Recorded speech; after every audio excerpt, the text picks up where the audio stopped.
Good afternoon. Welcome to OHR's first virtual tea and chat. The virtual tea with the women of OHRE is not just about me, it's about all of the women of OHRE.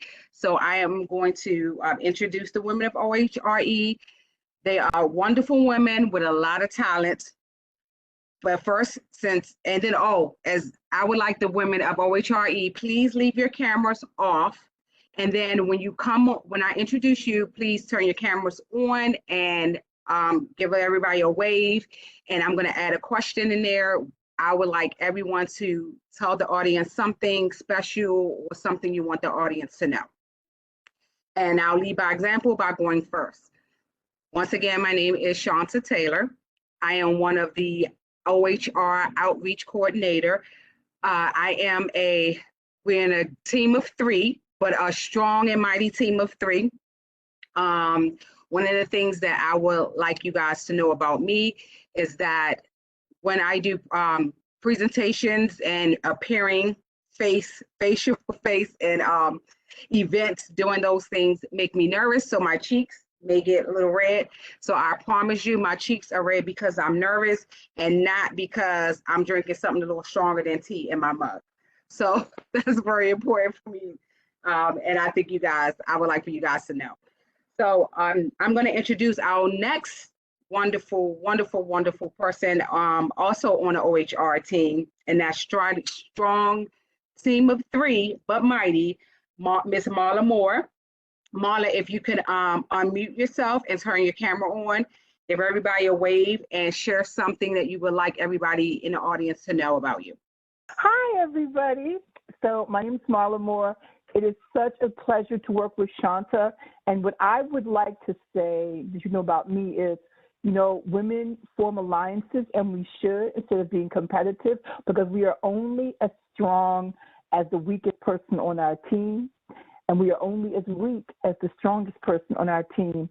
So because I work with a wonderful person like Chaunta, from day one when I came in as a contingent temporary employee, if you don't know what that means, in the Office of Human Rights, before we were called Human Rights and Equity, Chaunta took me under her wing, helped me utilize my talents to the best of my ability, and made my way into a real government job. And without Chaunta, I truly would not be here. So thank you for hosting this, but thank you for helping me fly and adjust. And it's 2 years later, right? And I'm still here. So thank you, work sister. Love you. Marla, I love you too. Marla is also, let me say, the co-chair of this of the Women History Month event as well. So thank you, Marla, for just your support through everything and assisting me with you. I would not be doing this without your guidance, especially late last night. And when I said that we are, the woman of the OHRE has a lot of talents, and I mean those those talents even in your name. The next lady that I'm going to introduce from the OHRE team is Dr. Denise Boston. Dr. Denise Boston is our Equity Restorative Practice Manager. She's fairly new to the team, but she has been great, and I cannot wait to get her to know her even better, and especially in this tea and chat. Hey, Shanta, thank you so much for getting us started today with Women's History Month. I'm really happy to be here. I'm the Equity and Restorative Practices Manager, and I couldn't have chosen a better place to spend my life with these fabulous people. And to be back on the East Coast again. I'm a Baltimorean, been out in California, love you, California, but Baltimore, Howard County, Columbia, that's my home. So thank you very much. I'm happy to be here, and I'm going to pass it back to you. Thank you, Denise. We are glad that you are here and a part of the OHRE team. And next, I'm going to introduce someone, when I say fairly new, she just started this week. And although she isn't an agent anymore, I'm just going to say it because I just have to say it. So we have Agent Mia Winkley that just started with the OHR team. Mia, come on. There's Mia. Mia, can you tell us one thing you would like to share with the audience? Sure. Well, first off, I'd like to say I'm a retired agent. These days, with what's going on with the FBI, you kind of don't know why people leave. But I am from California as well, Denise. I did not know that. So I'm a California girl, born, bred, and raised, and came out here to work for the Bureau some 20 years ago. So now I'm a Marylandite. Welcome, Mia. We are so happy to have you to the OHRE team. Thank you. And last but not least, the lady that holds all the glue together. But one of the reasons that I would like to tell you why I admire her, because although she has a lot on her plate, she never, ever, ever forget those little things, priceless moments, special times as birthdays, anniversaries. She is always there to remember those days and doing something for the team. I have to say this because it's very important to me, and it meant so much to me. I got married during COVID in October, and we could not have guests. It was just my fiance, which is now my husband, at the courthouse. And when I walked out of that courthouse, my boss, Yolanda Sonja, amazing woman, that those little moments that's priceless, that counts, was there standing there to greet us and to be the first to say congratulations to us. Those things mean a lot. I appreciate her as a boss. I appreciate those little things. When we work hard, those little things that she does matter. And I appreciate Yolanda, and I appreciate you. And without further ado, Yolanda Sonja, the Administrator of OHRE. Wow, Shanta, that was a huge, that was a huge greeting. So thank you very much. And I'm excited, like everybody else, to be here today. And the interesting thing is we were going to do this tea and chat with the hopes that everyone else would be able to learn about the women of the Office of Human Rights and Equity. But I'm actually learning a few tidbits about the ladies in the office that I didn't know. I'm likewise from California. So grew up in California, and then went away to school, and then ended up here on the East Coast, which is now Maryland. I've been in Maryland for, I don't know, 26 years now. So Maryland is home to me. So that, I guess, is the one piece that I will say. The last thing I will say is I did wear a shirt today that says "She Matters," just to recognize and to celebrate, our sisterhood, and to celebrate women. Not only in the Office of Human Rights, but women all throughout the country and the nation. Chaunta, shall I move forward and talk about the Office of Human Rights? Yes, please. Okay. So Chaunta has also given me the distinct, as our host, she's given me the distinct privilege of talking about the Office of Human Rights and Equity, just very briefly, for those who may not be familiar with the Office of Human Rights and Equity and the services that we provide. Our office investigates complaints of discrimination. And it's in 5 different areas. It is in employment, housing, public accommodations, financing, and law enforcement. There are 16 protected categories. I won't go through those, but if you were to contact our office will definitely talk with you and work through whether or not you fit within one of those protected classes. We have some fantastic investigators. So once you file the complaint, then it will then be sent to an investigator who will then investigate that charge of discrimination. But in addition to our investigative side, we also have the outreach side. So you've had the pleasure of meeting both Shanta and Marla, who is part of that outreach team. The third member is Trent Hall, who is the third member of that mighty team. And the outreach team does a lot of training, facilitation, holding dialogues for different discussions. And of course, last year, one of the main things that they held was, it was called Humanity Matters. And it gave everyone an opportunity to talk about what was going on in the world with the social protests, the social injustice, as well as what was happening with COVID and the pandemic. But the outreach team, if you were to contact them and wanted them to, assist you in hosting an event, they are more than happy to do that. And then they also do celebratory events like today for Women's History Month, and they will do that throughout the year. And then our last unit, which is really new, is our Equity and Restorative Practices Unit. And you've had the privilege of already meeting Dr. Denise Boston, who leads the Equity Unit. And the Equity Unit will be looking at equity and inequities within the county government, but also within Howard County generally. And so I am very excited to work with all of these fantastic people. And even though we have a small office, our office does such amazing work. And I'm so happy to be part of the work that we do. At this time, I have the honor, and I'm about to turn the virtual mic, turn my camera off, because I'm going to turn it over to Myra Dorsey. She is the CEO of LaBodi Massage. It is a wellness company, and Myra will lead us through her presentation. And I think as women, we all need to hear, receive, and actually implement the work-life balance tips that she is going to provide us. So Myra, I'm going to turn it over to you. Thank you, Yolanda. Good afternoon, everyone. I am very honored to have been invited to facilitate this presentation today for Women's History Month. And we're definitely going to be going over work-life balance, and especially as women, how do we manage that? What are some of the challenges? And hopefully you walk away with some nuggets of information that you might not have been aware of that can help you facilitate through that. Marla has my presentation, so I am going to wait for her to pop that up. Hopefully everybody can see that. I can see it, so I'm going to go ahead and move right on through. Marla, if you can advance to the next slide, please. So our main agenda for today, we're going to talk about what work-life balance is, but there's some myths.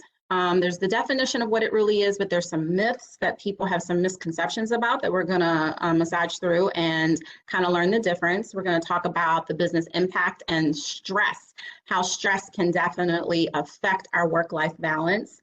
We're going to evaluate our stress levels, because sometimes we're running and we're just, multitasking, and we realize that we might be overwhelmed, but we don't identify the actual source of our stress.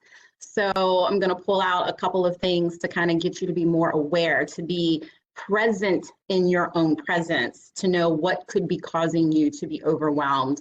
How can we improve your work-life balance? And then how can we create a culture that actually supports being able to do work and be able to balance your out-of-work activities?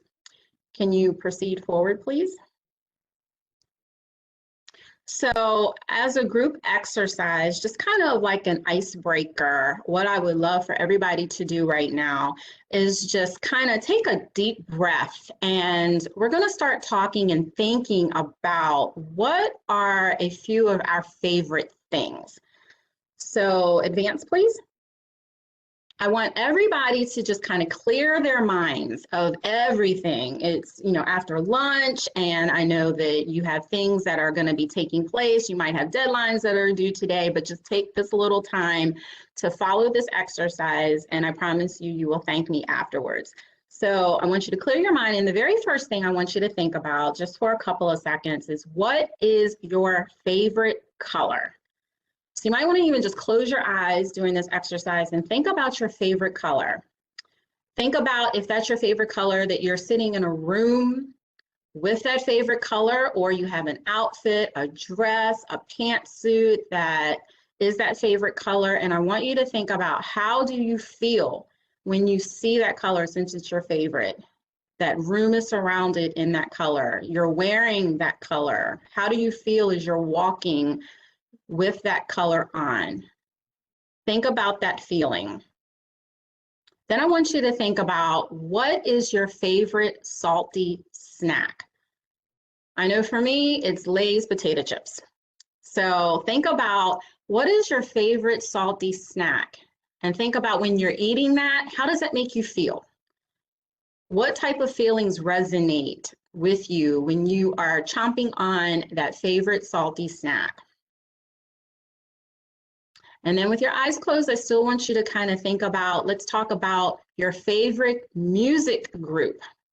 What is that favorite song? What is that favorite group? When you hear that favorite song or you hear that group playing or singing, whatever that favorite song is, what is that feeling that resonates with you? Are you out on the dance floor? Or are you sitting in your car just kind of rocking back and forth and embracing the melody of the song? How do you feel when you hear that music group? Keeping your eyes closed, the next thing I want you to think about is, what is your favorite sweet snack? I know mine is chocolate chip cookies.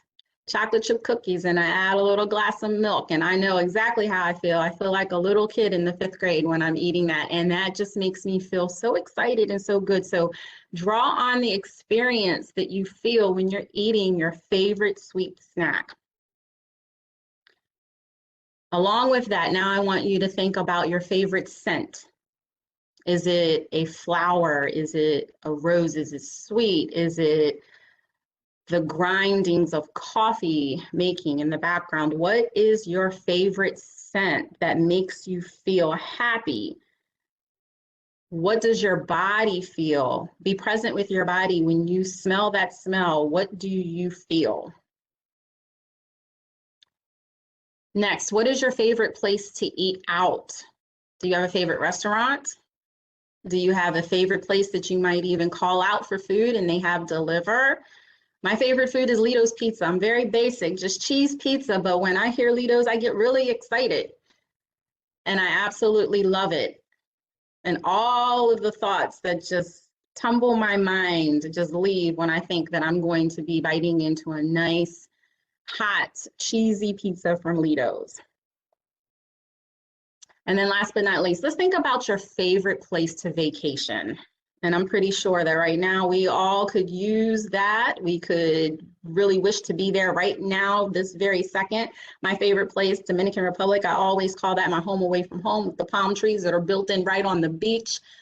I feel myself there. I see myself there.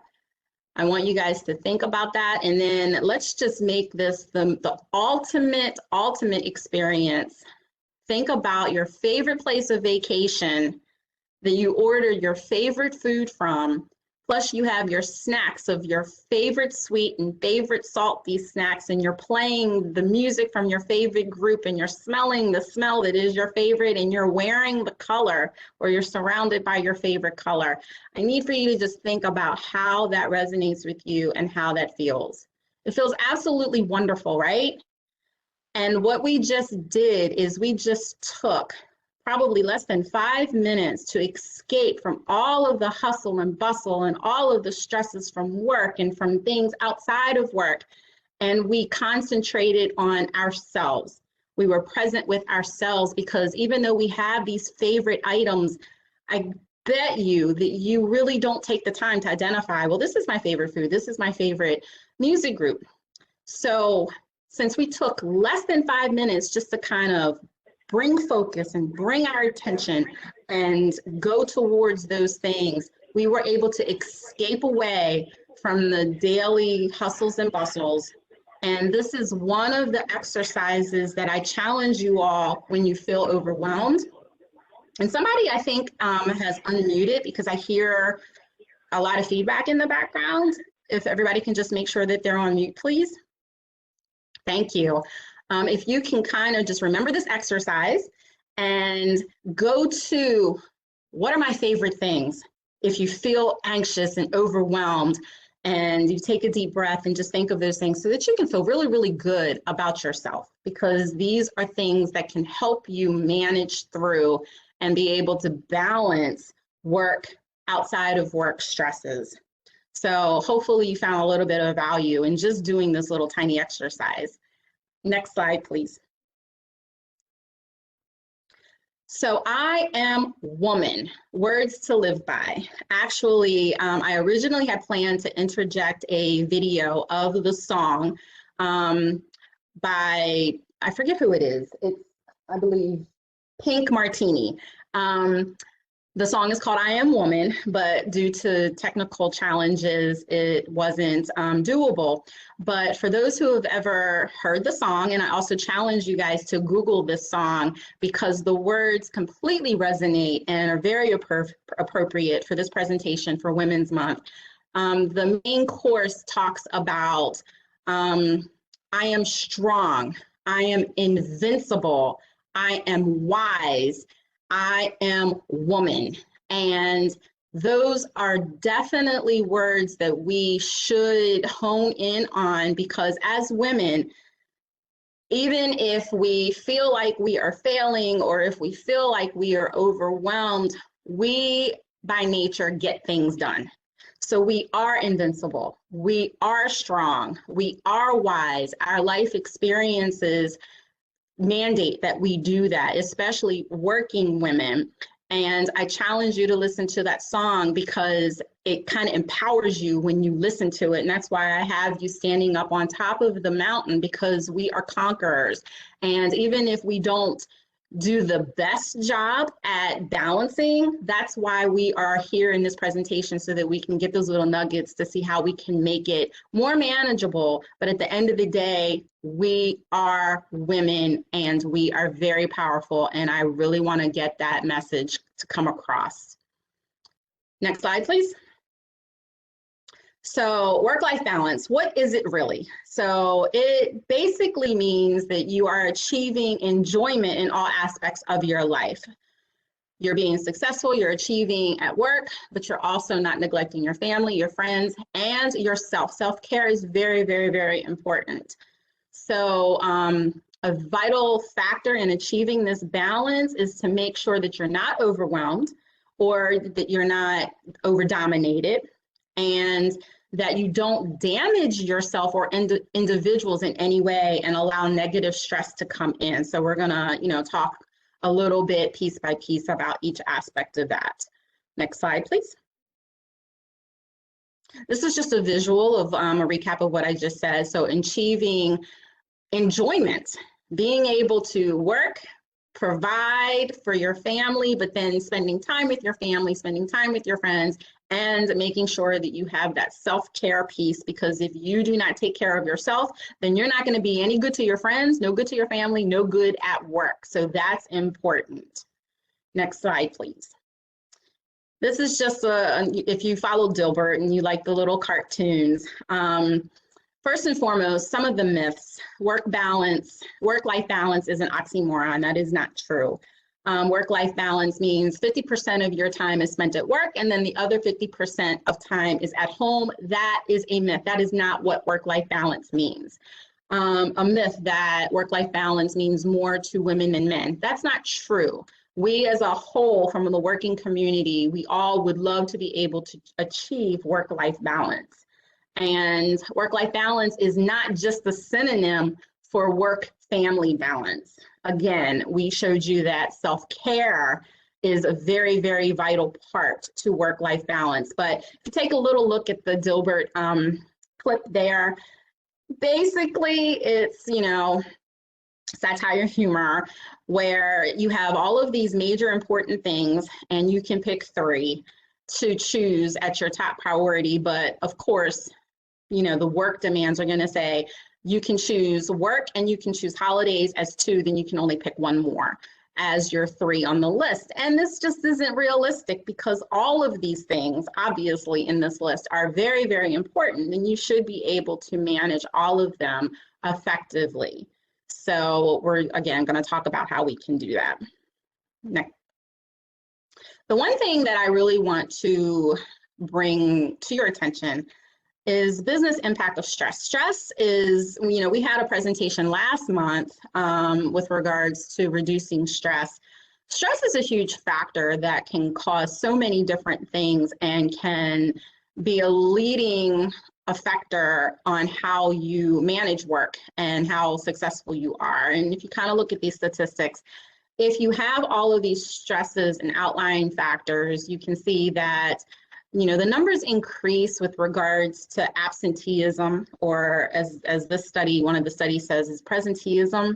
And, 45% more people, when they aren't able to manage the work-life balance, you have a higher increase in absenteeism. You have a higher increase in turnover. This is not good for corporations and organizations if they cannot help their employees be able to figure out how to balance work-life balance, because people are just checking out. They give up and be like, I can't take all of these pressures.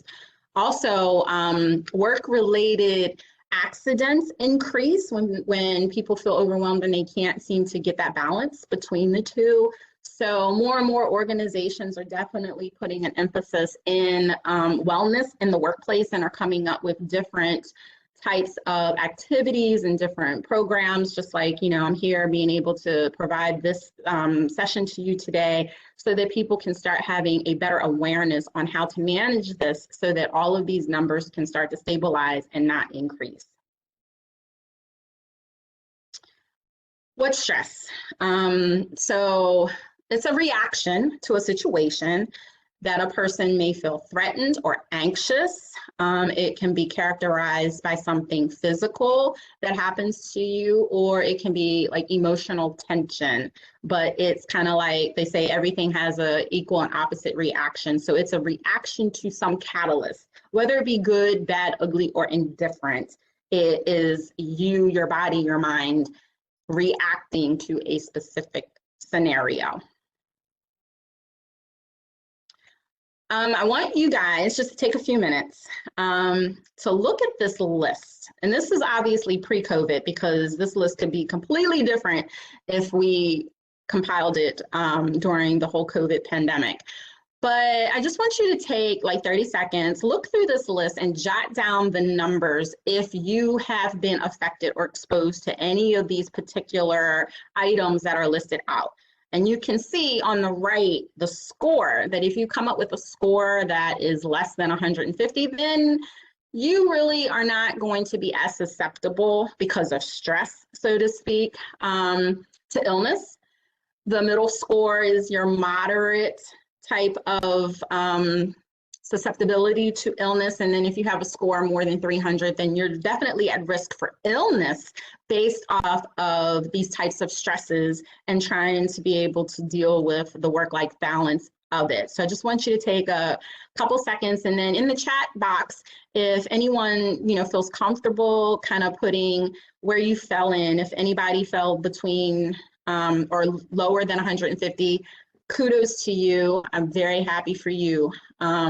Definitely would be interested if your score is over 300, then we definitely want to try to get you to focus on some of the things later on through this session to help you bring down your risk level of illness.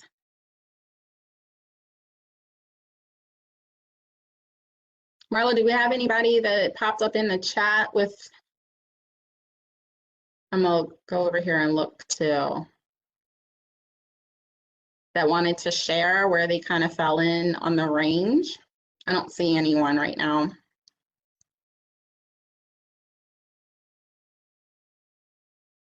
But these are some really good items. I mean, like, again, we are so in the mode of go, go, go, get stuff done. We don't take a look at the specific things that we are introduced to on a day-to-day basis that could be causing us to kind of fall into that category of being more than overwhelmed. And so having this in front of you kind of helps you identify, wow, you know what, I really didn't realize this was happening. I was just knocking stuff out of the park. I was just dealing with this, and not realizing that we are at a risk factor. Can you move on? Is death of a family member on this chart? Yes, but can you go back, Marla? I do believe it is. Death of a spouse or a partner, very first one. Yes. I know I've been going through that. Just this month alone, I've had 3 deaths in the family, very, very close family members. And then prior to that, I had 4 people pass away from COVID the month prior. So I'm beyond 300 right now, but I am trying very hard to practice what I preach with regards to meditation and yoga and self-care, getting very many massages.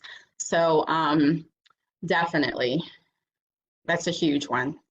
Thank you for that question. Spouse or partner isn't a parent. Does it fit in that first? Yes, it does. It would be one of the same. The death of death of a friend. It's a very tragic turn of events for people to have to deal with. You're welcome. Can we move forward, please? So stress can be positive, but it can also be very negative. Well, obviously we know that stress can be negative. In my presentation from last month, we talked about positive stress. So people can internalize and deal with stress differently. Some people thrive off of stress. They thrive off of, I have a deadline, I work better under stress. But then some people, they kind of wilt and they get really, really frazzed when things are just thrown at them. So everybody internalizes it and deals with it a little bit differently. And as we talked about it, depending upon who you are and how you internalize the different stresses thrown at you, some people can't handle it. So it can cause turnover. It can, cause accidents. It can definitely cause people not to want to be in attendance, and it can cause health issues, and people, start having heart attacks and strokes and can develop different types of other autoimmune diseases because of stress. So we want to definitely make sure that we identify what our triggers are. So how do we know that we're out of balance when we're talking about work-life balance? And it could be physically, emotionally, personally, or it could be all three. So next click, please. So the very first thing, how are we out of balance physically? So you could be just going and multitasking and just doing your own thing and getting stuff done, and people think you're Superwoman. We are women, right? Again, the song says we are powerful, we're strong, we're wise, we're invincible, but we might have headaches and upset stomachs, and we might not be getting enough sleep. We might have changes in appetite, muscle tension, fatigue. We just feel like heart palpitations because we just got to get it done. Those are things from a physical perspective that are triggers to let us know something might be going on. From an emotional perspective, sometimes we can start feeling a little depressed or be anxious, or what if you're a little moody, like when it comes, to dealing with the kids at home, or you start snapping at people at work and you feel powerless, feeling really irritable or having difficulty making decisions. These are things that are triggers and signs that you could start to be really out of balance as you're trying to juggle all of these things. And that's from an emotional perspective.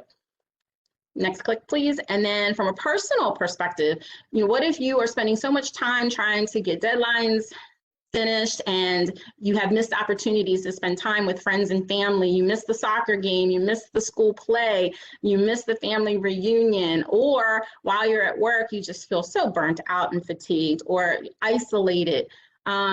Or I'm just so stressed when I go home, I cannot wait to just pour a glass of rum or tequila or whatever, self-medicating with alcohol. So these are all true signs and triggers that you are out of balance if you feel like there's a need to go towards self-medicating, or if you keep hearing from friends and family, okay, what is your excuse now? Why aren't you going to be in attendance here? Or why can't you help me, sew my sweater, so forth and so on.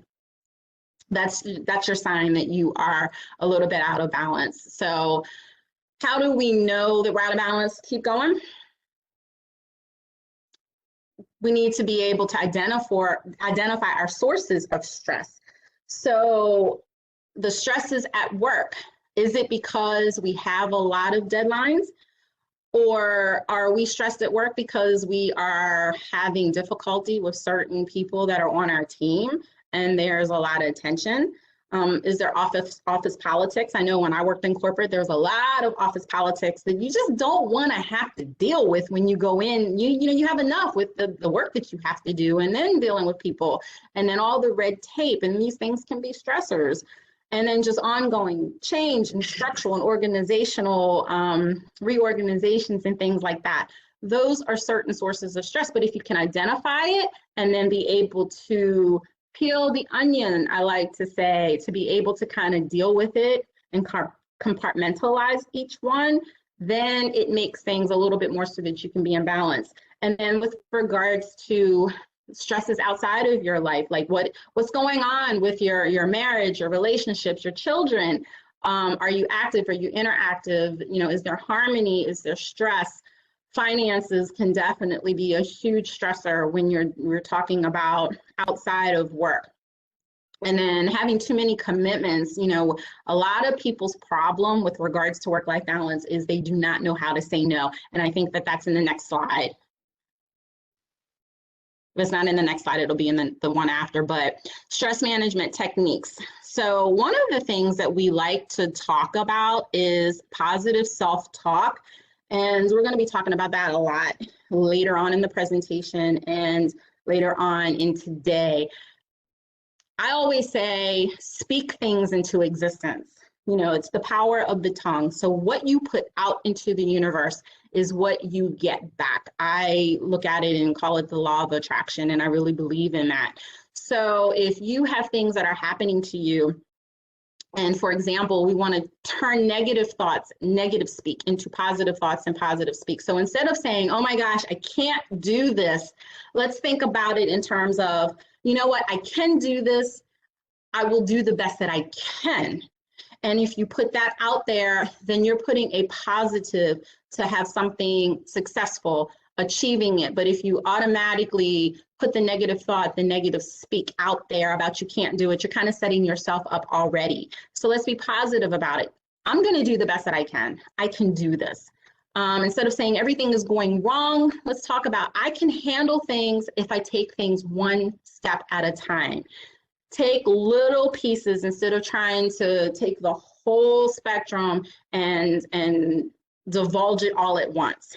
Little pieces, baby steps, and that's how you're going to get through it. I hate it when this happens. Okay, you know what? No longer are we thinking that, no longer are we going to say that. We just say, I know how to deal with this. I've done it before. So if we look at how things and we look back on things and yes, we've gotten through it before, we've done it, put the positive spin on it. It's all about how our perception is our reality. And if we put a positive spin on it, the outcome is going to be so much better. I promise you. So emergencies, go back, Marla, the emergency stress stoppers. When you feel yourself getting out of sorts or overwhelmed, I need for you to take deep breaths. I need you to count to 10 before you speak. And I want you to think about the exercise that we did earlier, where we think about all of our favorite things. If you're stressed, just kind of be in your present moment. Think about something that makes you happy and feels good.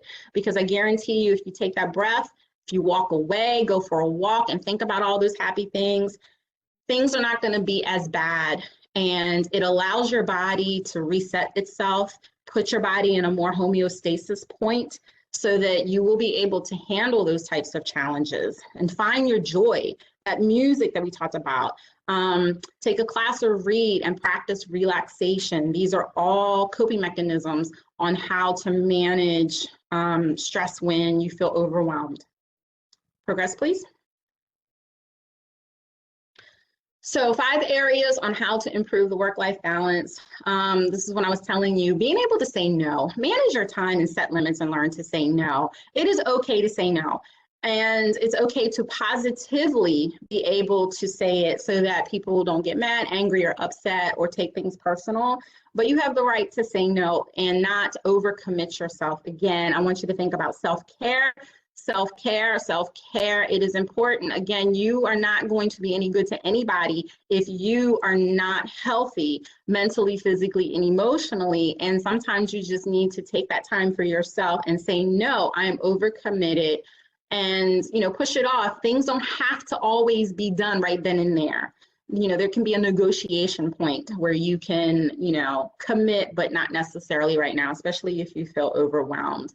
And unplug when you leave work. I can't tell you how many times I've had friends and family, even my own people that I would live in the house with, they work. When they come home, they're still on their phones, they're still doing emails, they don't disconnect. You have to unplug. Trust me when I say that on a daily basis, if something were to happen to you, or you went to the hospital, or you were not able to do work, the work is going to continue.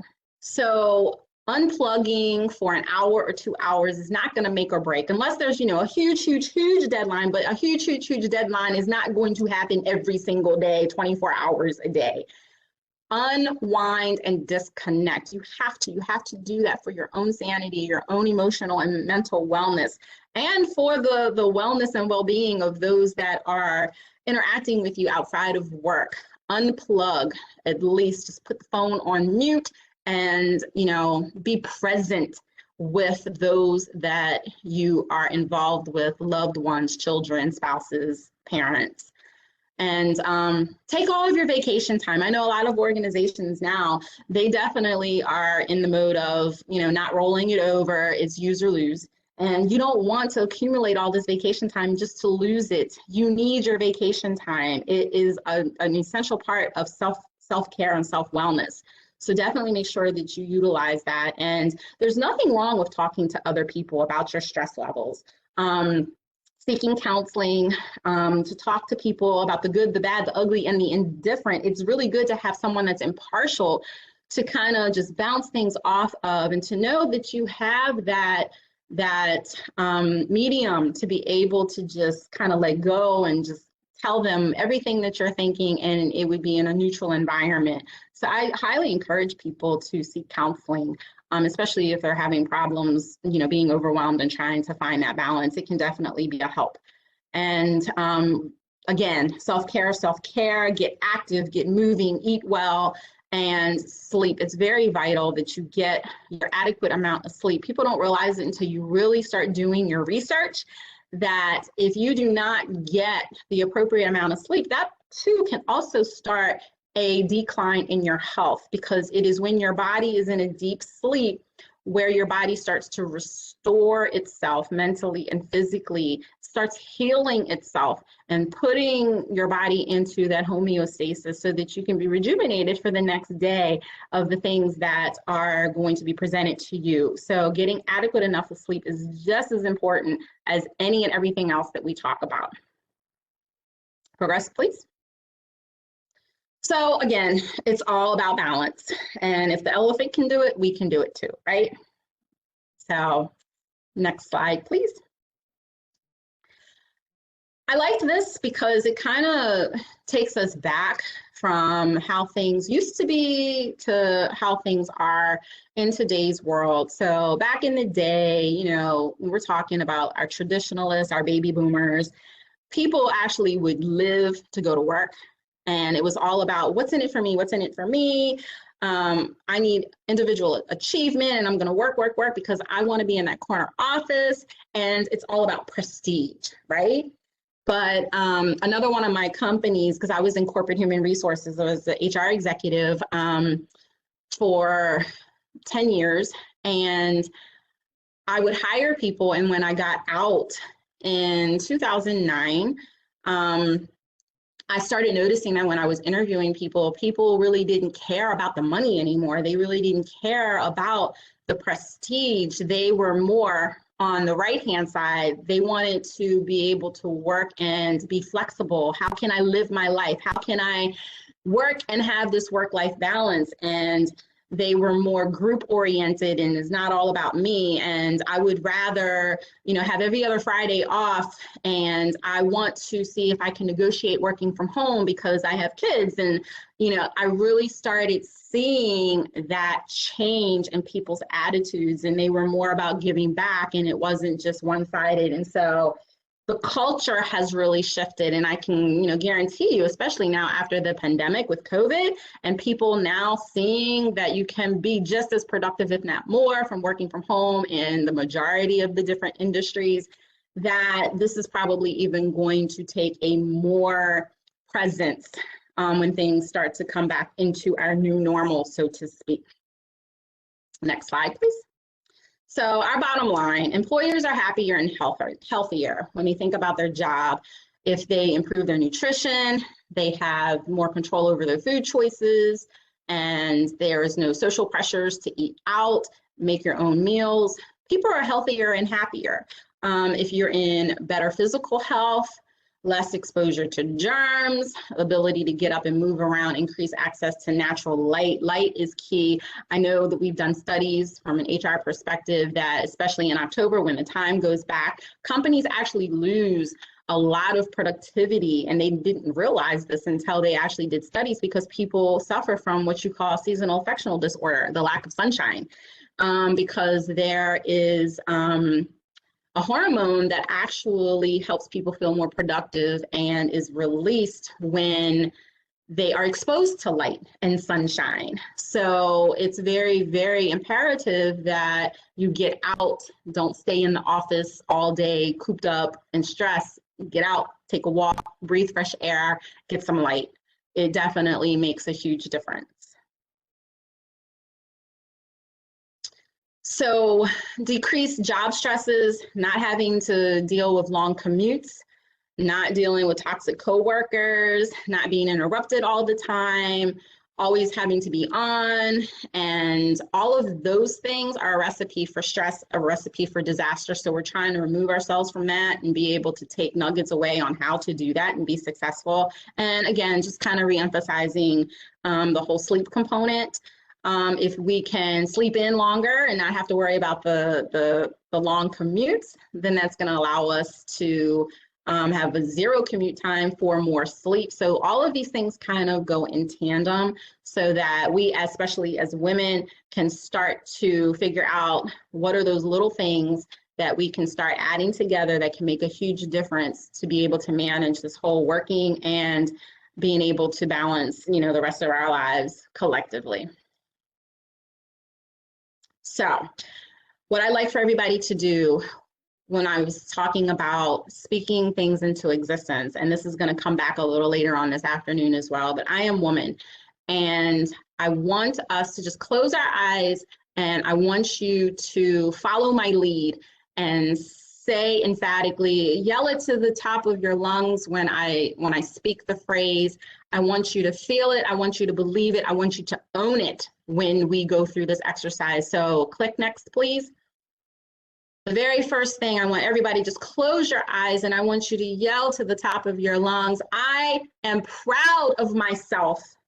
I am proud of myself, and I want you to believe it, and I want you to feel the energy that you feel when you say it and how it makes you feel. You are proud of yourself. Believe it and own it. My possibilities are endless. Scream it, yell it. My possibilities are endless. Own it, know it, and do it. The next, my thoughts become my reality. Say it to yourself. My thoughts become my reality. What you think is what is going to be presented back to you. I am grateful for all that I have. Yell it, believe it, feel it.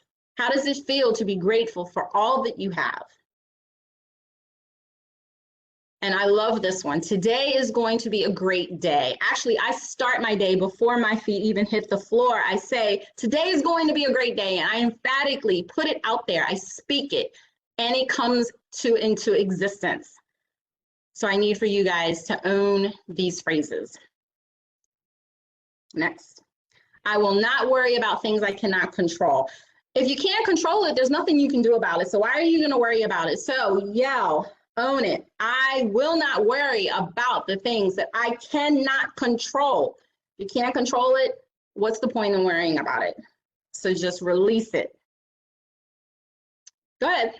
Next slide. So that is pretty much the conclusion of the presentation. But what I would like to offer is because you are participating in the Women's Month celebration, my company is a wellness company, and we actually do group classes for yoga and Zumba and different types of fitness. And so I have committed to, when I was speaking with Marla, a $15 discount that if you're interested, and you can contact me, and we can host a guided meditation, 1 hour guided meditation for you, a private restorative yoga session, if that is of interest to you, or a private 1 hour beginner, intermediate, or advanced yoga session, depending upon where you are, just let us know. And even though, like I said, when we do these virtual sessions, it's for a group. We are making an exception, and we don't have a problem doing a one-on-one session for you guys for an offer of $75. Just let us know. And if you want to get a group of people together, that's fine too. We do it through a Zoom platform. But this is kind of just introducing and helping everyone stay on the idea of self-care, self-maintenance, and making sure that you put self first and bringing yourself down and removing yourself from the stresses of work and the stresses of life. You know, take that hour just to kind of reset, regroup, and you'll be amazed at the effect that it will have for you. So definitely take advantage of that and let us know. My contact information is there. The email is labodimassage@gmail.com. So just mention that you were a part of the Women's History Month celebration for the Human Rights Group, and will definitely honor this promotional. Okay, well, thank you very much. I enjoyed this presentation, and I actually will see you guys back a little bit later this afternoon. Thank you, Myra. Thank you.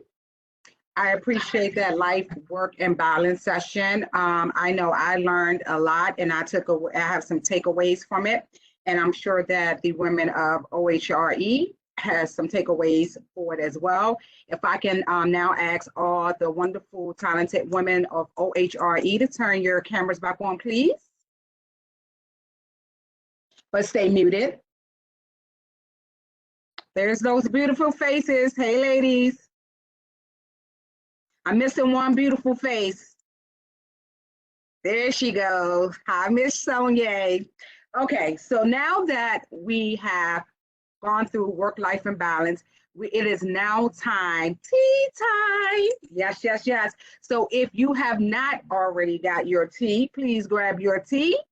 And we are going to have a wonderful chat with the women of OHRE.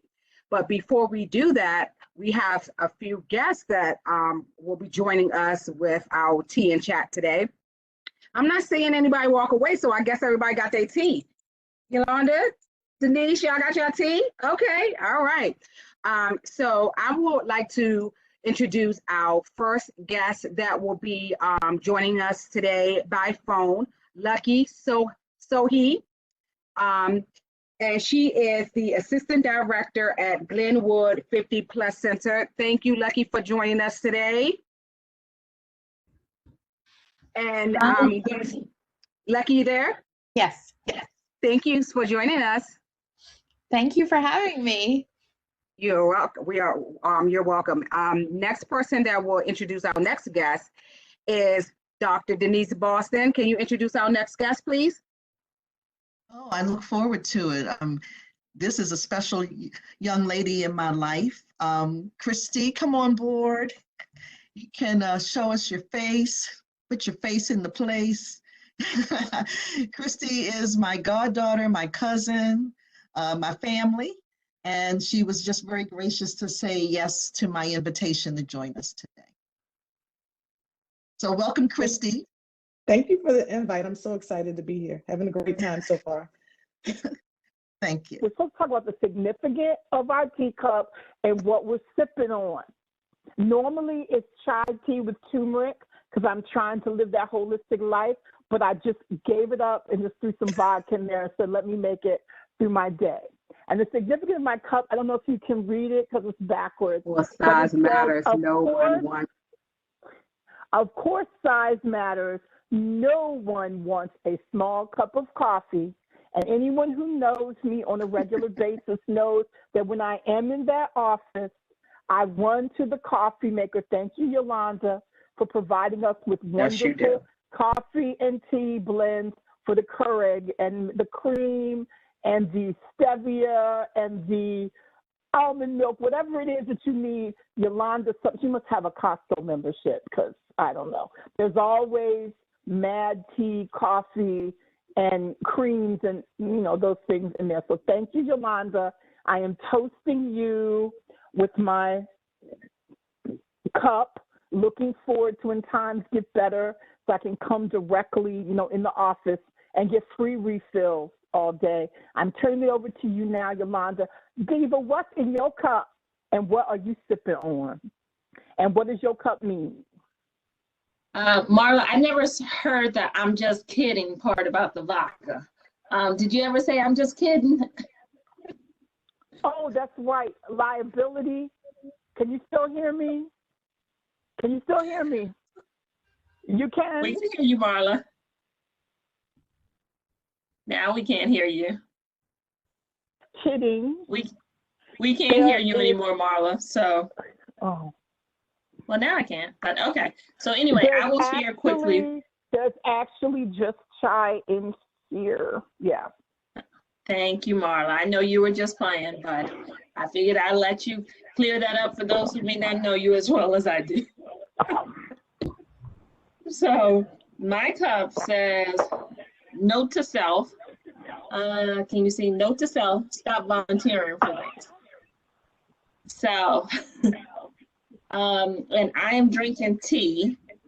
It is an immunity tea with superfoods that the curd, you can just stick in the curd. So that's what I'm drinking.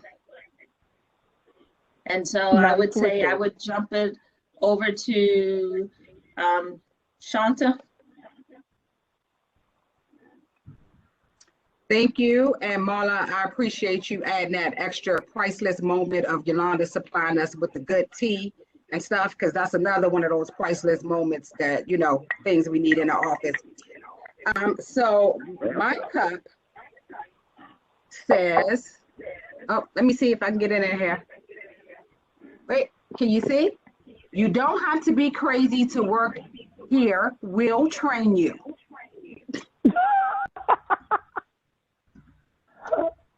I'm sure all the ladies that work here, and Mia, you will know soon, and you would definitely want a cup just like this. I am actually drinking, it's gonna be like TMI, some pineapple ginger.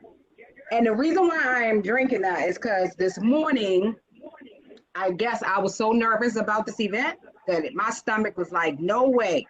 But normally what I drink that I would like to share is probiotic ginger. And like my daughter say, I normally have some tea with my honey because there's more honey in it than tea. And I just like to use the Trader Joe's honey. So that's what I'm drinking on. Denise, what you drinking on?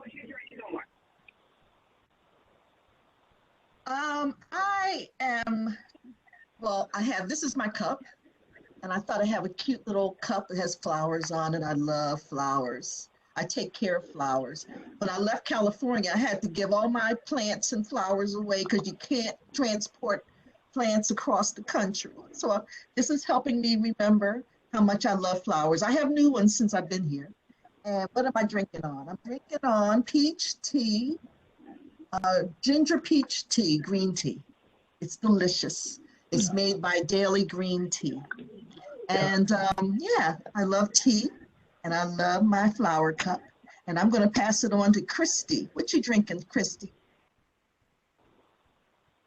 Well, I'm drinking some green tea. It's a mint and cucumber tea that I just started trying and I really like a lot. And my mug, if you can see it, has Toni Morrison on it, my absolute favorite. But I want to read to you the quote really quickly on the back that says, "Freeing yourself was one thing. Claiming ownership of that freed self was another." And that's from Beloved, I believe. So I love Toni Morrison. In fact, I have on a Toni Morrison t-shirt from Song of Solomon. She is the queen to me. I'll drink on that. I have to drink on that, yes. Mia, what you drinking on? Okay, well, I too am drinking ginger tea, but I don't know if you can see it, It's a United States House of Representative mug, and this is dear to me because when I was a young girl getting out of college, or a young lady, I should say, I always wanted to go and work on the Hill. And I eventually had the opportunity.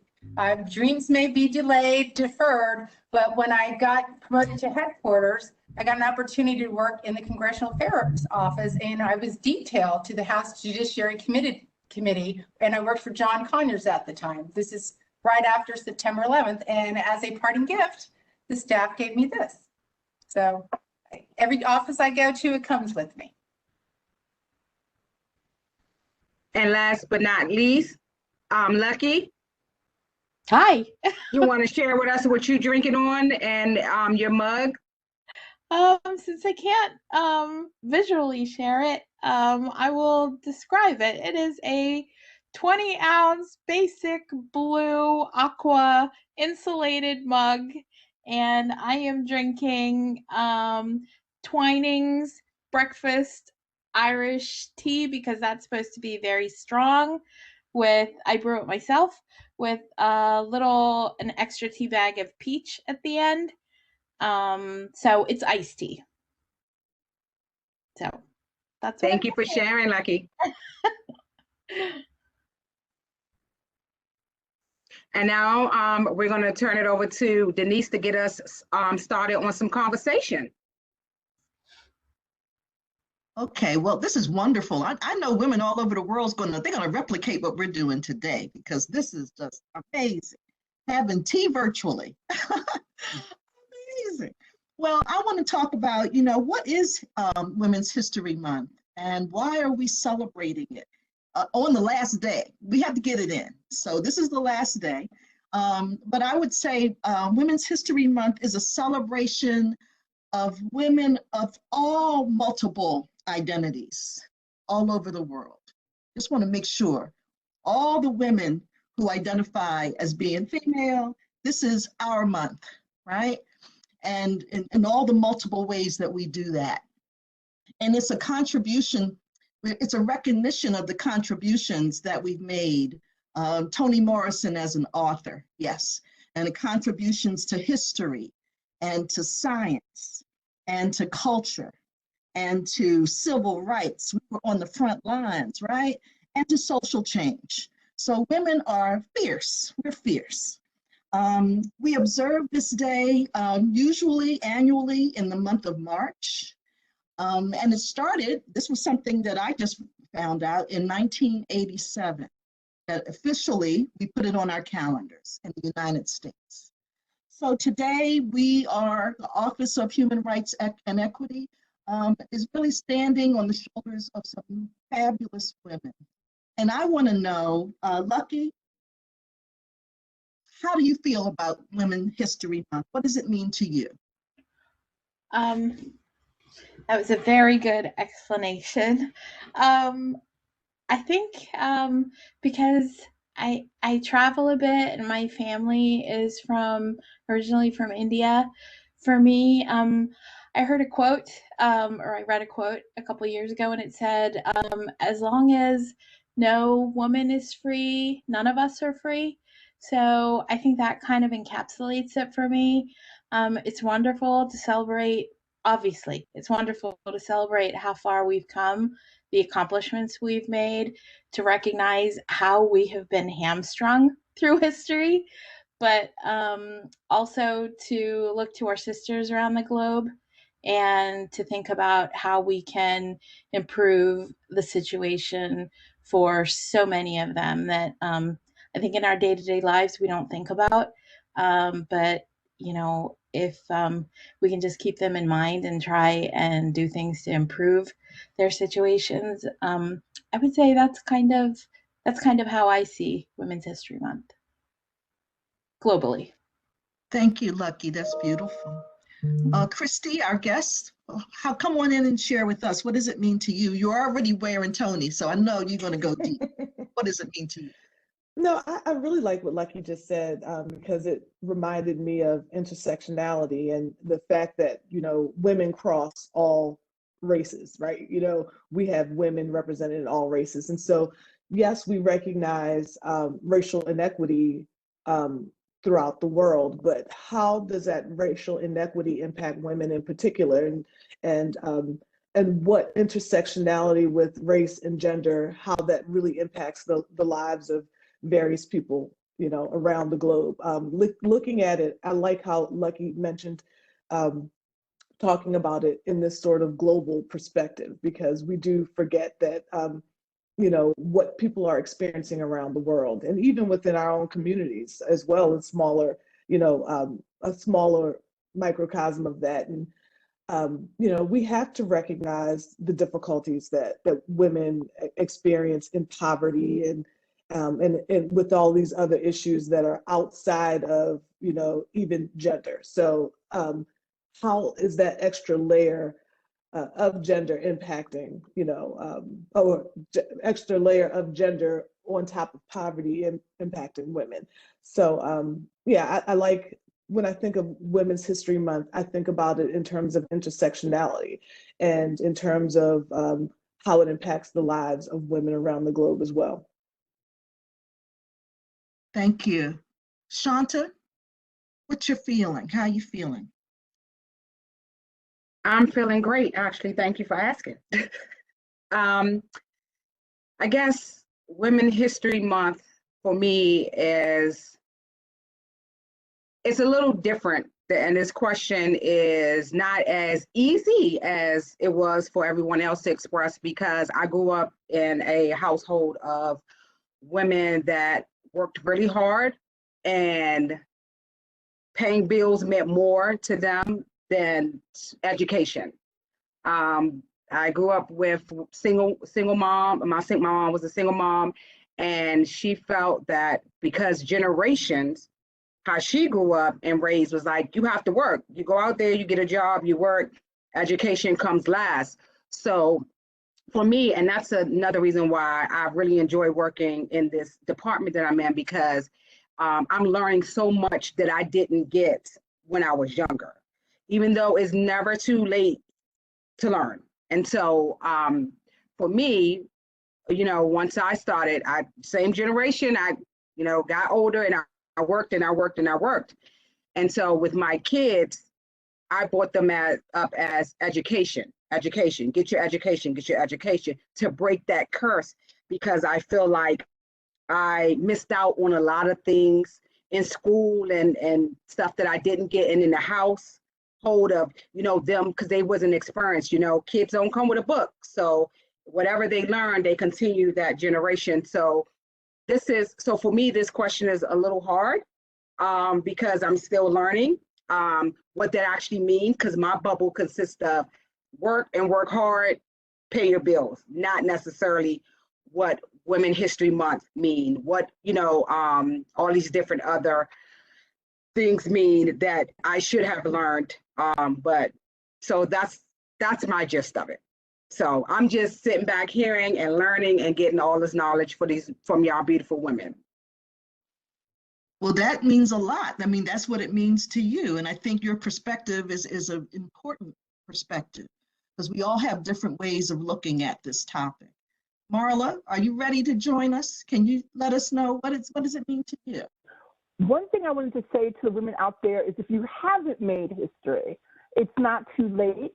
And there's plenty of women to be inspired by, whether it's Toni Morrison, whether it's directors and producers like Shonda Rhimes. Without her, like, she changed the whole face of TV and Black marketing for TV, so that all these voices are heard, and showed us a new way with Grey's Anatomy and other shows. Scandal, that Black people, Asian people, people who are gay, lesbian, not transgendered, non-binary, I mean, all the mix of people she has. It took a Black woman producer to come in and say, hey, there's stories out there that haven't been told.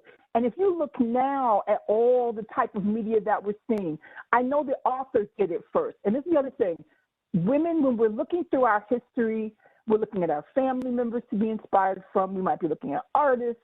We might be looking at politicians. I mean, cooks, whatever it is.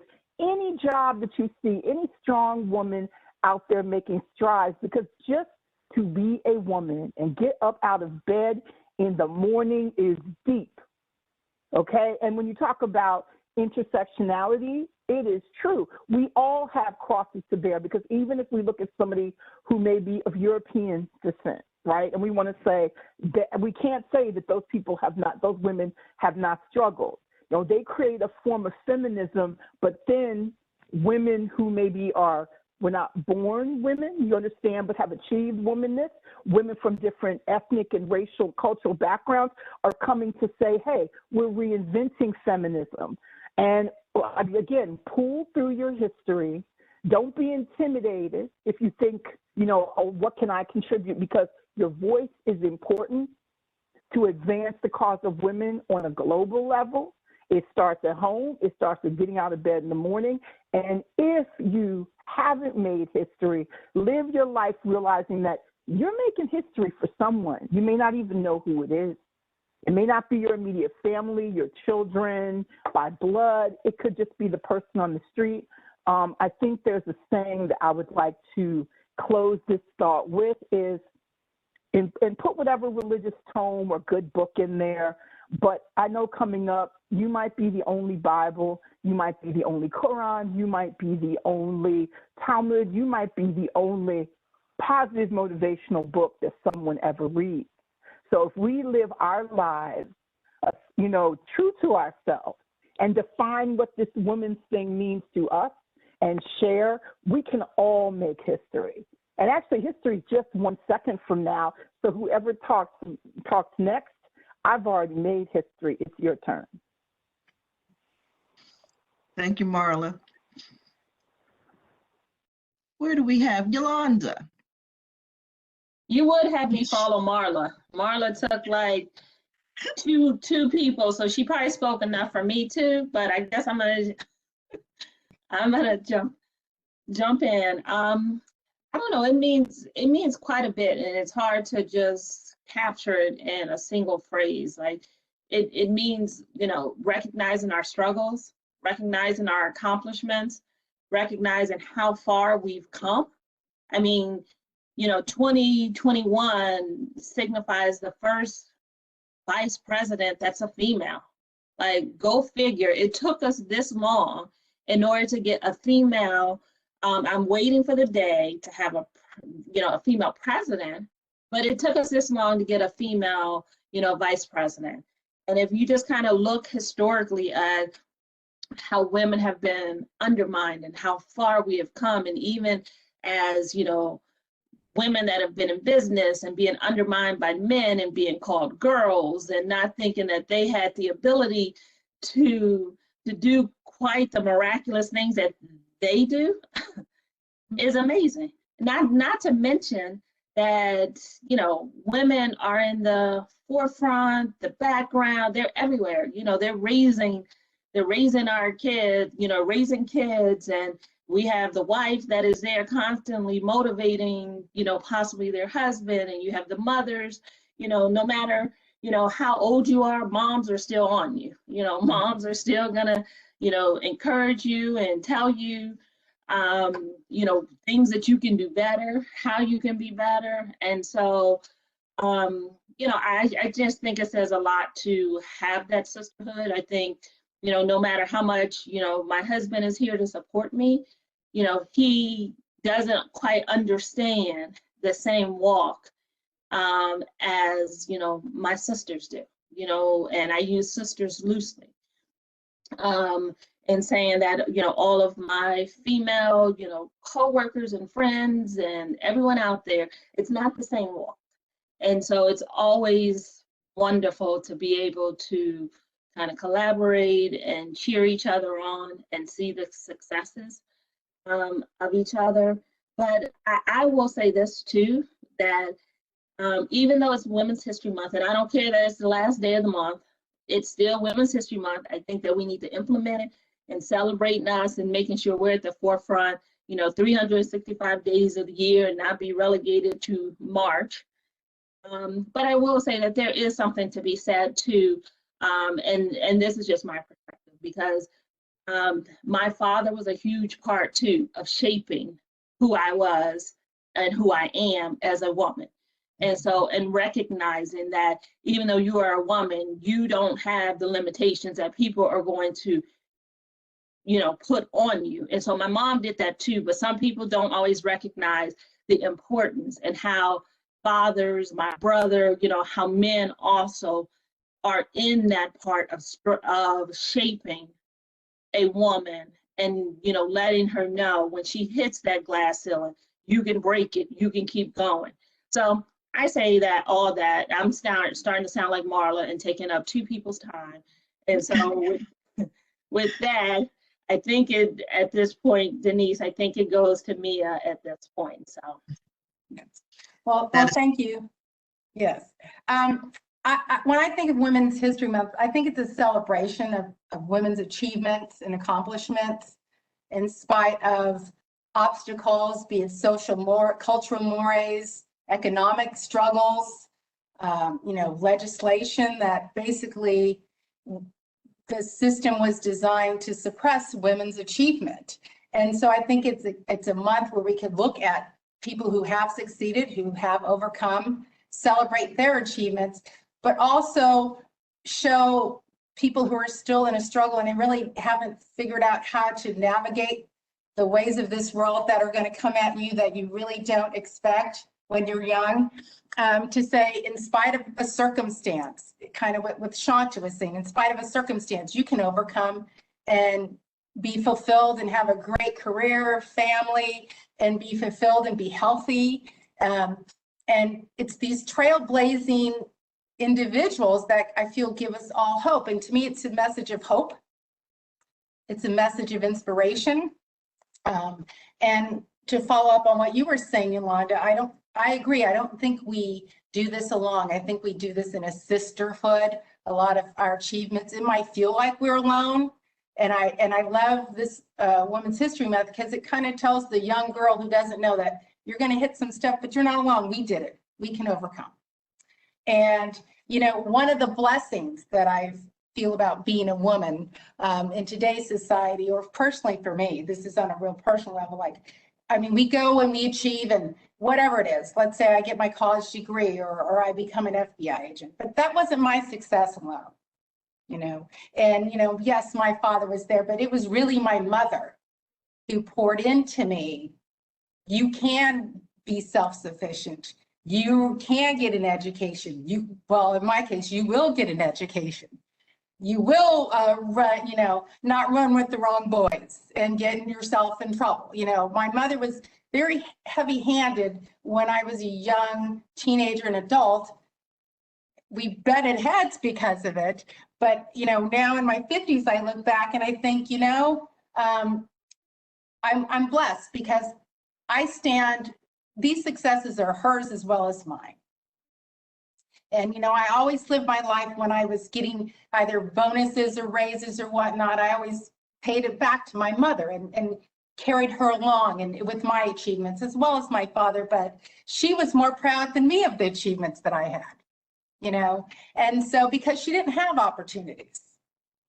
And to me, that's what Women's History Month is about, is it's creating opportunities and in this mind of sisterhood that we all lift each other up, inspire, and reach down and mentor.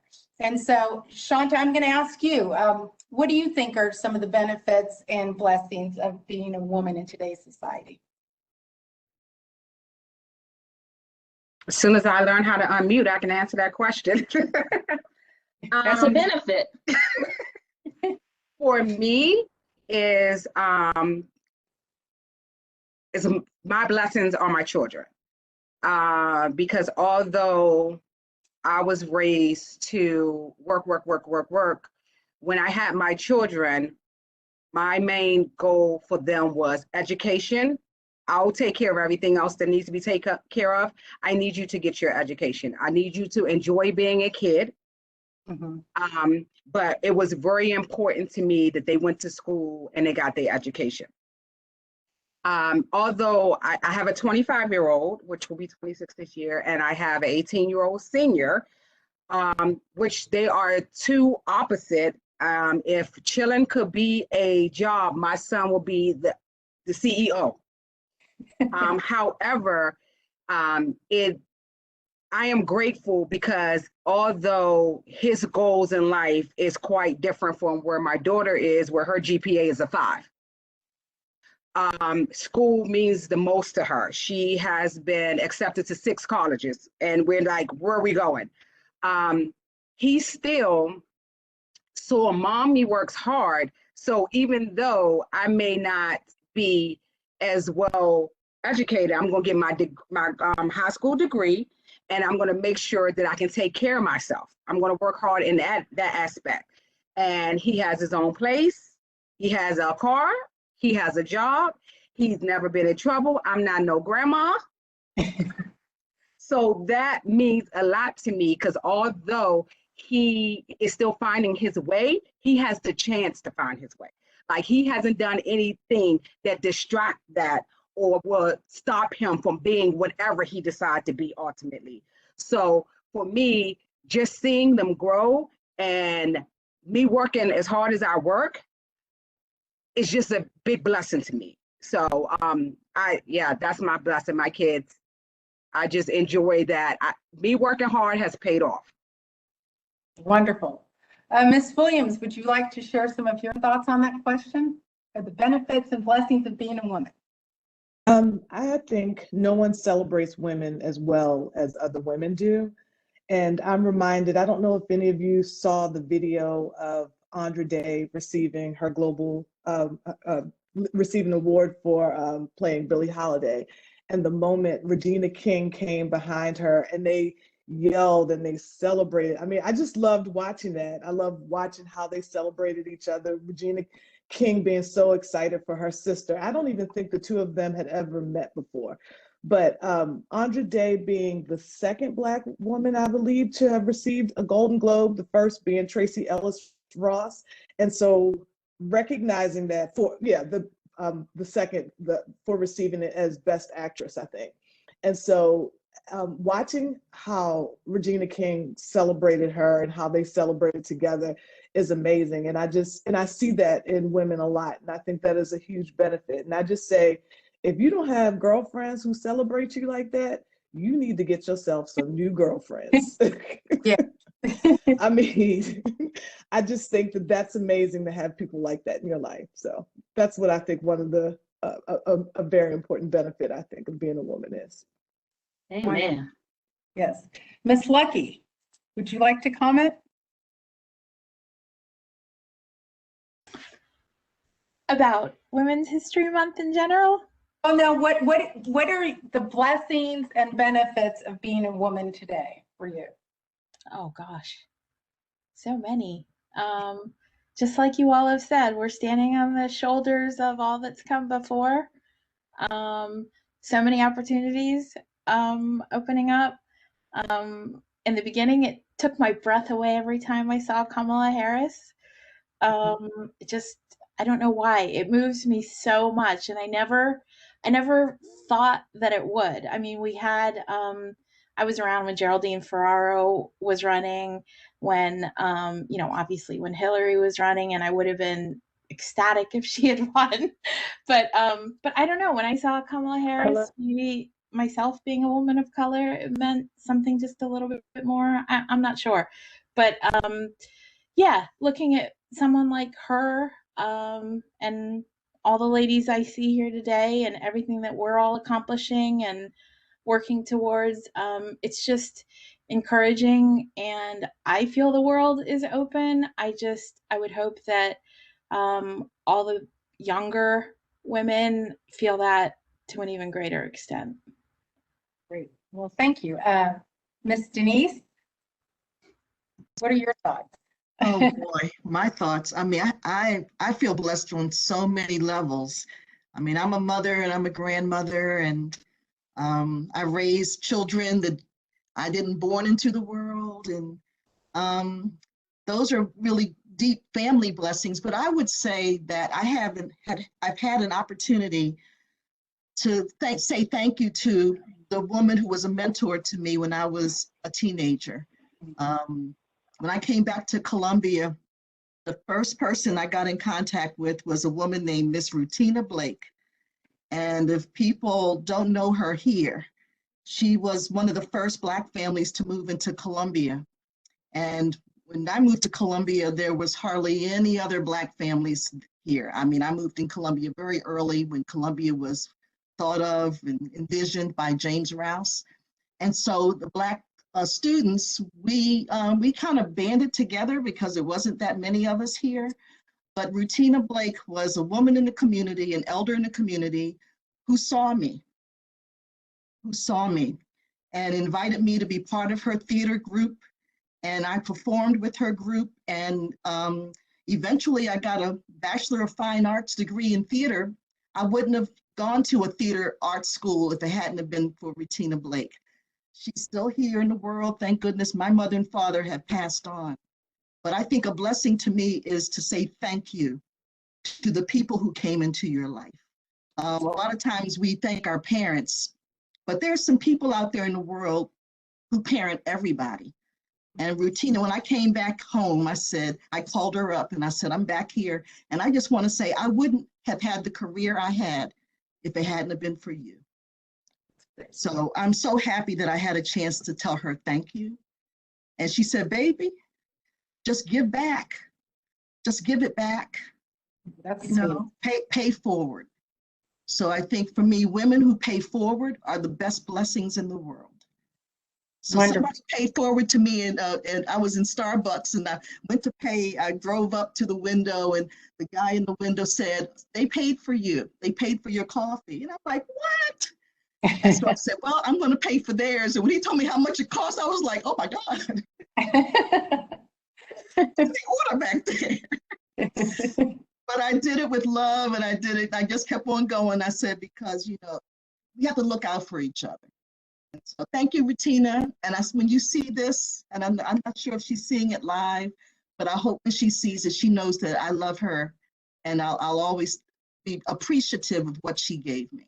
So thank you. Next, I'll go to Miss Yolanda, and then Marla after Miss Yolanda.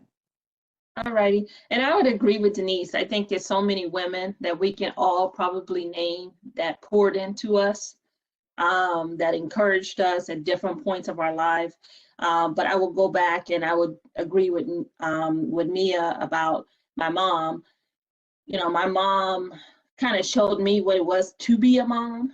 And so I love being a mother to my kids. And, my mom, she had 5 kids. I told her, after I started having kids, I said, what in the world? How did you do 5 kids? But she made sure each and every one of us, like, education was important. And so I used to joke with people and tell people I went to summer school, but it wasn't at school. I went to my mom's summer school every year because that's what she believed in. But she also, knew the importance of balancing education with activities. And so, like, all of us were in, like, all kinds of stuff. Like, I was in baton and piano and dance, a dance troupe and volleyball, and it was like everything. She wanted us to be exposed to many different things and give us the opportunity to say, what stuck.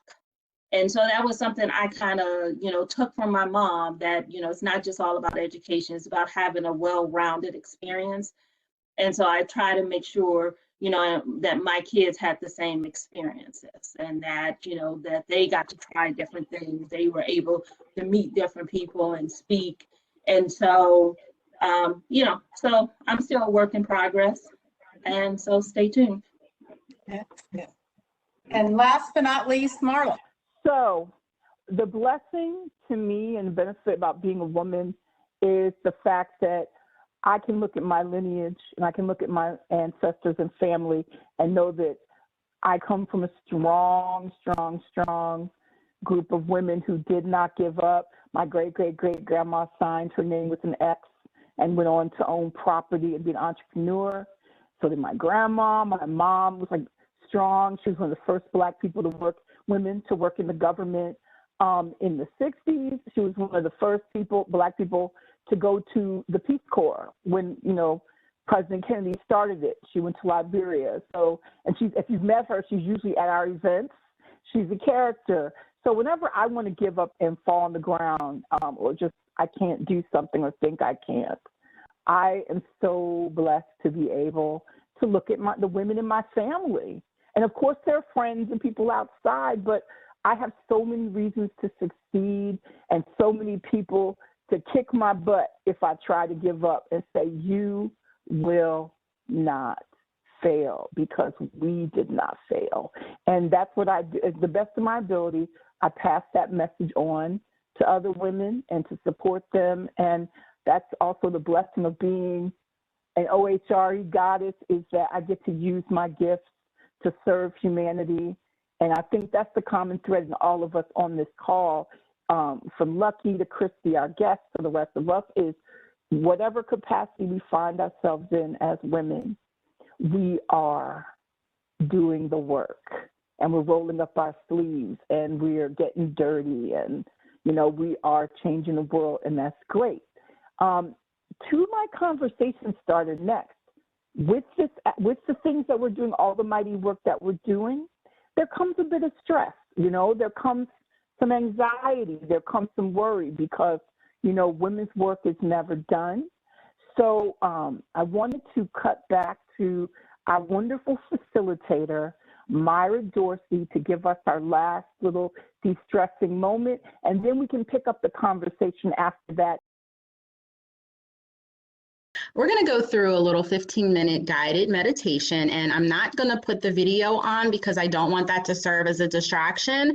I want for everybody to really concentrate on my voice.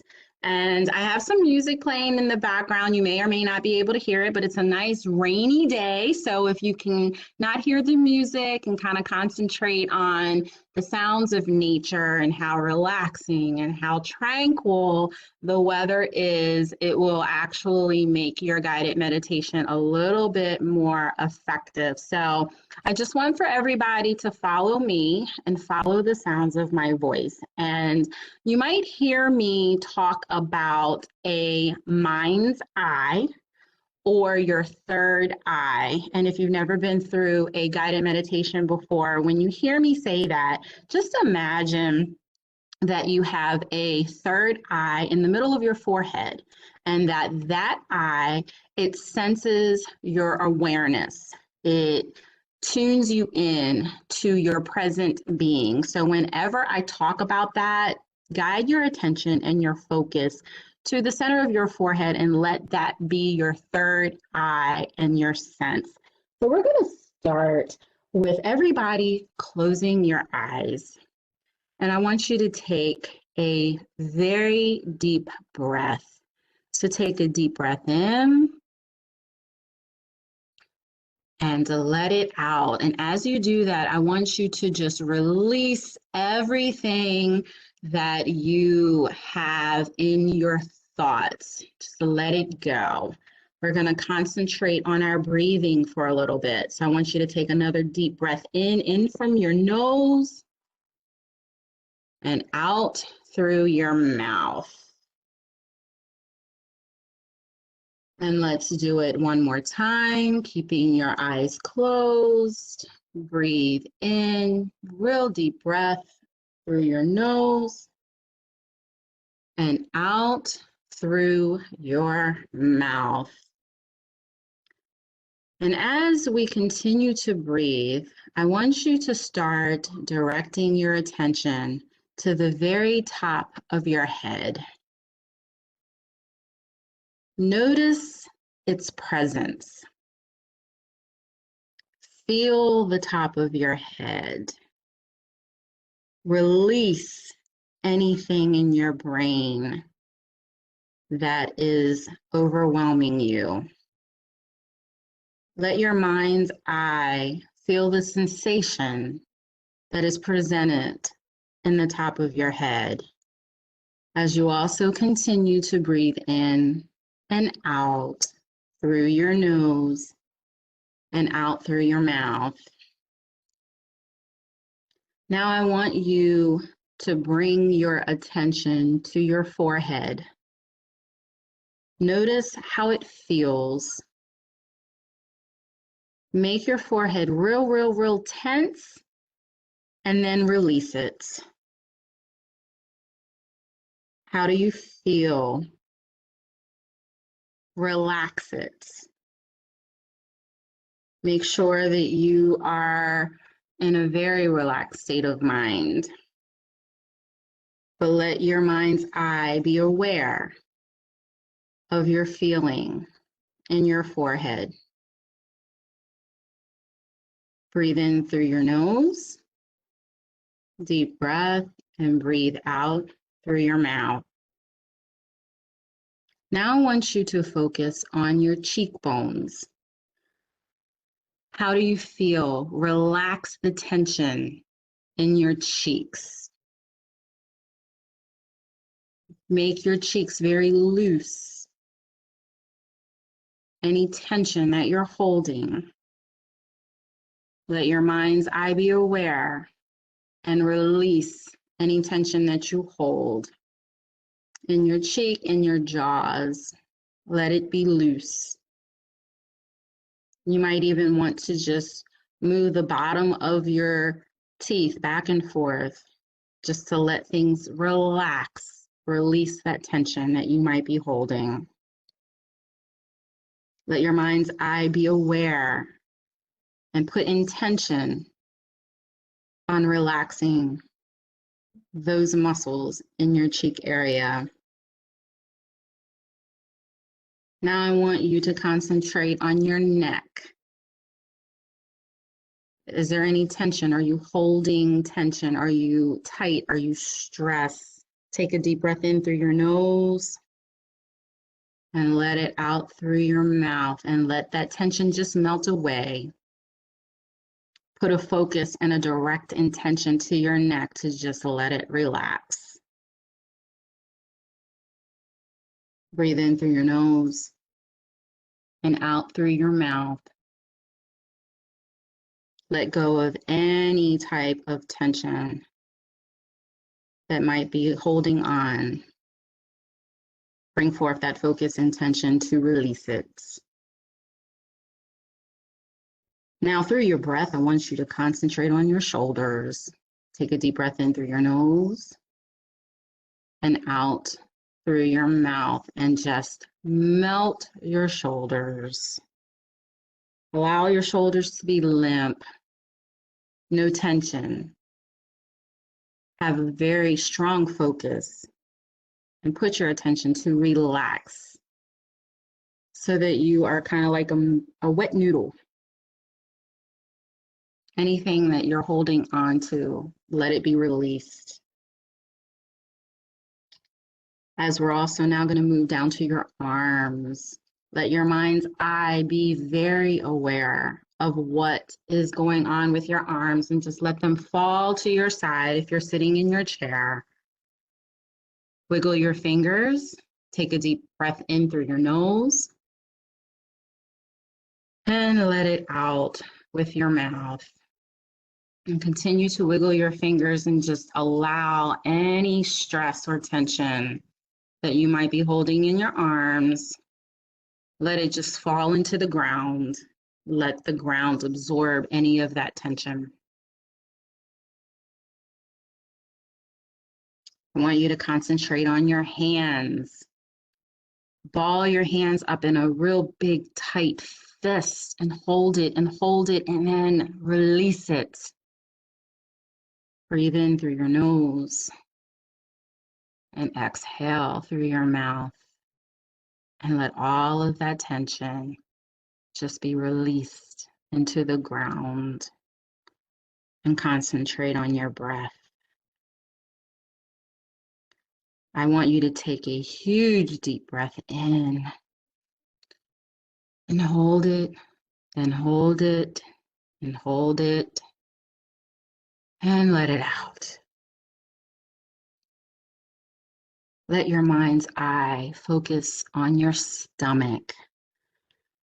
Let your natural breath just breathe in and out, in and out.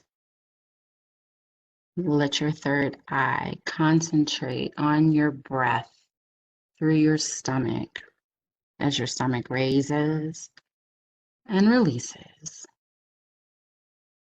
Raises and releases. Your limb, you are relaxed on the upper half of your body. Concentrate on that breath. Let your mind's eye focus on your thighs. Feel the sensation. Release any tension that you might be holding in your legs. Let that tension flow into the ground and be captured. Breathe in through your nose. Breathe out through your mouth. Focus your attention on your feet. Ball your feet up real tight where your toes are curled. Real tight, real tight, real tight, and release. Take a deep breath in. Release from your mouth. Now just have a natural breathing pattern that is natural to your rhythm as your whole body from head to toe should be completely relaxed. Let your mind's eye focus on your natural breath.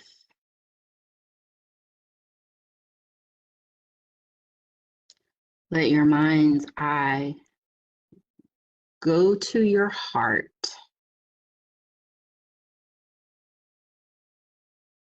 And follow your breath as you breathe in and breathe out. And now I want you to envision that a beam of yellow light has surfaced around your heart. And through your breath, concentrate on that yellow beam of light. Breathe in through your nose. Exhale through your mouth. And that beam of light that's in your heart is getting brighter and brighter. A brighter yellow. And it's getting bigger and bigger. And as the beam of light expands in your heart, you start feeling it move through the limbs of your body. Follow the expansion of the beam of yellow light through your veins, going through your arm, going through your fingers, moving up to the top of your head. The beam of light just expanding through your stomach, then moving through your legs and moving through your feet. Nothing but a huge ball of yellow light completely capturing your whole body and letting that light just flow through your limbs and out into the universe. Don't fight it, let it go. That beam of light is your power, is your presence. That is your existence. Let that beam of light flow.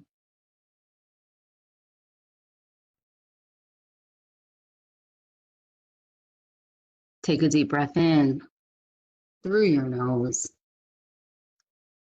and release it out through your mouth.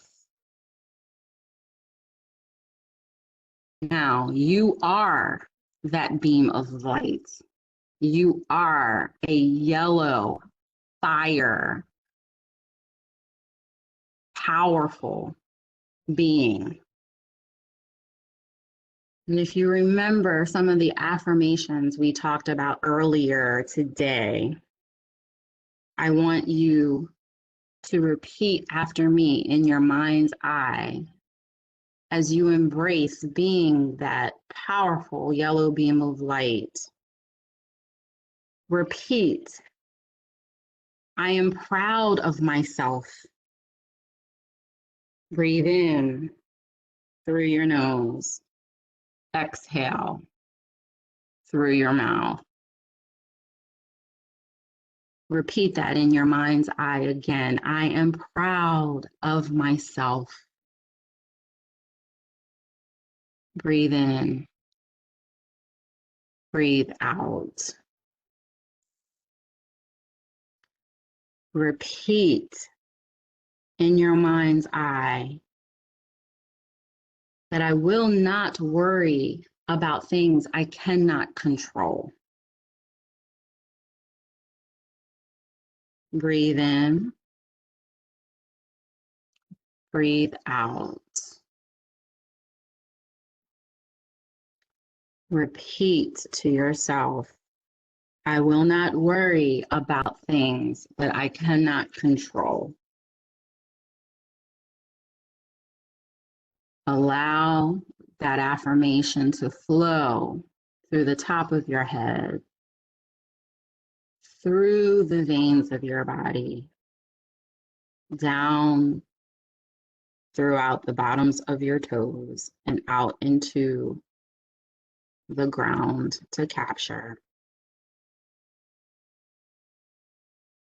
Let your mind's eye repeat that my possibilities are endless. Breathe in and breathe out. Embrace again the thought that my possibilities are endless. Breathe in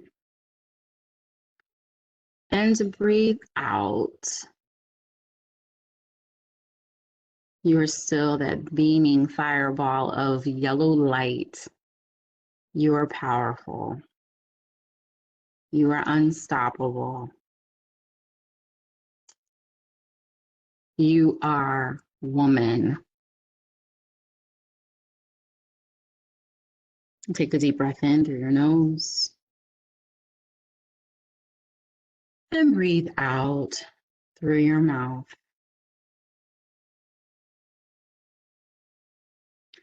Now I want you to start bringing awareness to the sounds that surround you. Is it the birds chirping outside of the window? Is it a fan that is on in the office? Do you hear people talking in a distance? Continue to breathe in and breathe out. But notice your senses. Can you smell flowers that are on your desk? If you're working from home, can you smell cookies that have been made? Be aware of your senses. Breathe in through your nose and out through your mouth. Is there a chill? Do you have little goosebumps on your arms? Are you a little warm? A little overheated? Breathe in through your nose and out through your mouth. Be aware of your surroundings.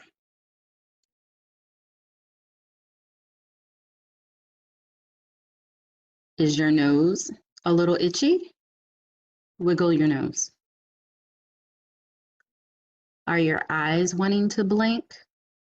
Allow your eyes to blink as you're being more aware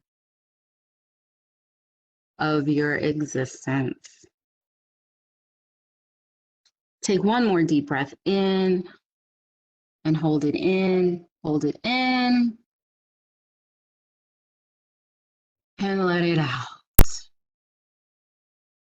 Then very slowly open your eyes and look around your surroundings. Be aware of your environment. Be aware of your existence. Put a smile on your face. And in gratitude, we end this guided meditation. And we end with the salutation of Namaste.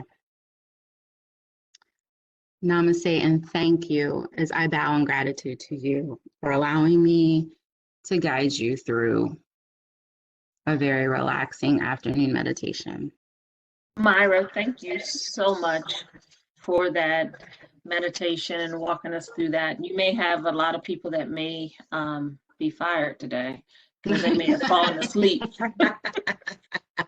I hope that really did help. I really do. No, I'm just playing, but that was extremely relaxing, and I appreciate that. And hopefully everyone, either on this call or watching this recording, will take away what you walked us through and remember as times are stressful, or just to see where we are and be in tune with ourselves to actually go through that exercise. So thank you so much for the presentation that you did today. If all of our panelists, if we can just give Myra applause. I appreciate it. Thank you guys. Thank you. Enjoy the rest of your afternoon. You too, Myra. We look forward to working with you in the future. Thank you. Marla, I know you had talked about it. I don't know if you want to circle back around to talk about it and just ask the final question about how people use de-stress. Do you want to jump in here, Marla? Can you hear me? No, I just want to make sure. Yeah. Yep, we can hear you. So this guided meditation was amazing. I think it's wonderful. And one thing I look forward to with spring for me is being more ambulatory and getting out there at little parks and walking with my husband, my mom, and different family members and my sisters, so that, it's a great way. I know some people, it's hard for you to meditate, but one thing that's worked for me is moving meditation, because you can walk, you can listen to the sounds of nature or the sounds of the ocean or other things on your headphones if you have to, but you can move and meditate. And if maybe this didn't resonate with you, or you're still finding yourself, do not be afraid to contact Myra, because she'll find other ways for you to unwind. That's my 2 cents. So Chaunta, what do you do to de-stress?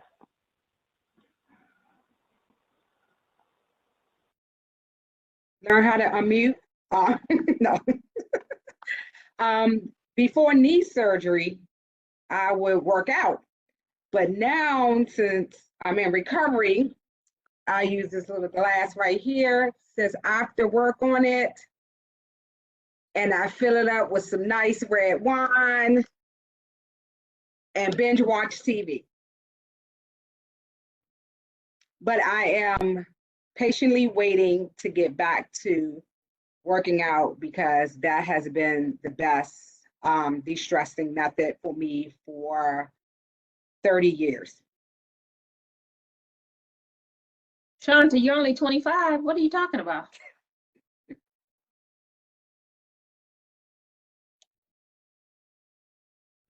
Christy? Let's see. I like working out as well. Yoga in particularly, cycling, in the house or something like that. Indoor cycling. What else do I like to do? Oh, hanging out with friends and family, which has been tougher during COVID. So we've tried to do Zooms or something like that every once in a while to catch up.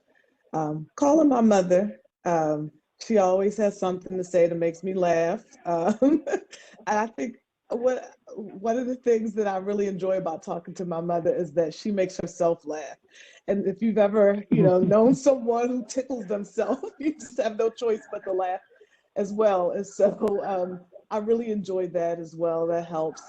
Friends, we've been doing a lot of get-togethers by Zoom and that sort of thing. And walks. I'll go on walks with my husband. I try to drag my 13-year-old, but the last thing she wants to do is spend time with us nowadays. So that's about it though. But yeah, tries, and just reading and vegging out and watching TV as well too. Hey, TV is one of my favorite addictions. Lucky, what about you? What do you do to de-stress? To de-stress, gosh, veg out, watch TV, craft, hang out with my family, eat a lot. Yeah. And probably, walks. But that's about it. And I love the meditation. It was really, really good. It was. Denise, what do you do to distress? Oh boy, I'm so lazy. No. I love walking. Walking's really good. I binge watch. I watched Aretha, Genius Aretha. I saw that. I saw Tina Turner. They making me cry though. I need to stop binge watching those. I love the movies. And I miss going to the movies. I wanted to be in the movie so bad, but COVID, I just couldn't do it. People going back, but I'm not ready yet. But and I'm taking a aqua Zumba class next month. Oh, nice. So I'm going to get in the pool, and that's going to be very helpful. So thank you. So Mia, what do you do? Well, I do like to work out. So, but the other thing, and I know it's going to be probably weird, but I am a fastidious organizer and start purging and cleaning anything around me. So if I'm stressed, it could be your lucky day if you want me to clean up your room or closet or office, whatnot. I'm down for it all. I need to have things orderly and no clutter. I feel like a cluttered room clutters my mind. So, and I will even do that in the throes of like really stressful situations just to get a break from that, because I feel like I'm accomplishing something, I think, at the end of the day. Yes. But I too love my binge watching TV. But that's really it. And look out, many of things have gotten thrown out and sent to Goodwill because of my little cleaning fits around the house that my family's upset with me over. So that's how I de-stress. One thing I do also is I plan fantasy vacations, like where I want to go, and I look up places. Does anybody else do that? So where you look up the prices to the Airbnb and the hotel and what you'll need and what friends you'll take with you. And so my fantasy, which, it's going to come true if Yolanda lets us go somewhere, when our vacation accrues.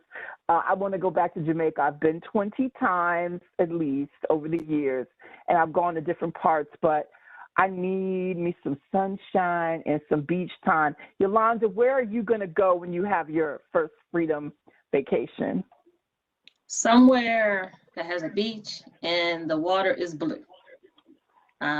Nowhere with dirty water.